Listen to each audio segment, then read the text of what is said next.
आज उत्तर प्रदेश के प्रयागराज में सुबह उस वक्त सनसनी फैल गई जब पुलिस महकमे को इस बात की सूचना मिली कि एक ही परिवार के 5 सदस्यों का हो गया है आज शनिवार सुबह मर्डर। जी हां, उसके बाद आनन फानन में पुलिस के आला अधिकारी मौके पर पहुंचे और वहां पर देखा कि 42 साल के राहुल, 38 साल की उनकी पत्नी प्रीति और 3 छोटी छोटी मासूम बच्चियां जिनकी उम्र 12 साल, 7 साल और 5 साल थी। तीनों बच्चियों की और प्रीति की और हत्या धारदार हथियार से हुई थी। हालांकि जो पति राहुल था वो फांसी के फंदे से झूल रहा था और उसके बाद ही पुलिस को इस बात की आशंका हो गई थी कि ये किसी और के द्वारा हत्या नहीं करी गई है, ये स्वयं राहुल के द्वारा सबकी हत्या करने के बाद इसने सुसाइड किया है। लेकिन पुलिस को इसके लिए किसी प्रकार के कोई सबूत नहीं मिल रहे थे। लेकिन दोपहर में इस तरह का बयान आया है, एडीजी एलओ का बयान आया है कि उन्हें इस बात की, उनके अधिकारियों को इस बात की आशंका है कि पत्नी और बेटियों की हत्या करके आत्महत्या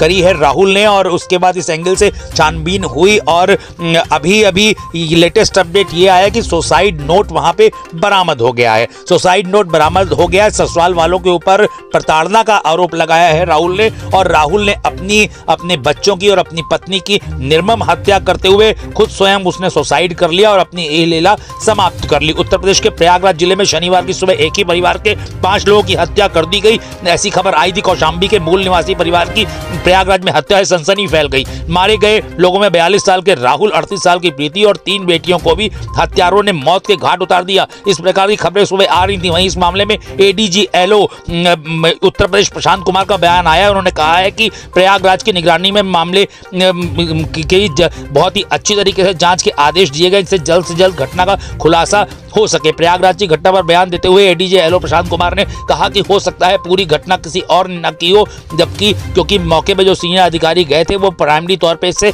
सुसाइड देख रहे हैं। लेकिन हम पोस्टमार्टम रिपोर्ट का इंतजार करेंगे। 4 लोगों की हत्या हुई है, चारों की धारदार हथियार से हत्या की गई। मुखिया राहुल का शव लटका हुआ पाया गया है। ससुराल पक्ष से विवाद सामने आया है। जमीनी विवाद से परेशान था परिवार। मामले में एसटीएफ को भी लगाया गया है। जो लोग इसमें आरोपी उनको छोड़ा नहीं जाएगा। उन्होंने यह भी कहा कि कौशांबी के मूल निवासी परिवार की प्रयागराज में हत्या से सनसनी फैल गई है। मारे गए लोगों में 42 साल के राहुल, 38 साल की प्रीति और 3 बेटियों को भी हत्यारों ने मौत के घाट उतार दिया। तीनों बेटियों की उम्र 12 साल, 7 साल और 5 साल बताई गई थी। और इसके बाद चर्चाओं का बाजार गर्म हो गया था कि इतनी निर्मम तरीके से पूरे परिवार की हत्या कर दी गई। आखिरकार इसके पीछे कारण क्या है? लेकिन देर शाम इस बात का अपडेट सामने आया है कि ये टोटल पति राहुल ने ही अपने परिवार की निर्मम हत्या करी थी। ससुराल की तरफ से करे गए प्रताड़ना को लेकर के काफी परेशान था। हालांकि पुलिस ने 5 लोगों को कर लिया है अरेस्ट और अभी छानबीन जारी है। बड़ी खबर उत्तर प्रदेश के प्रयागराज डिस्ट्रिक्ट से।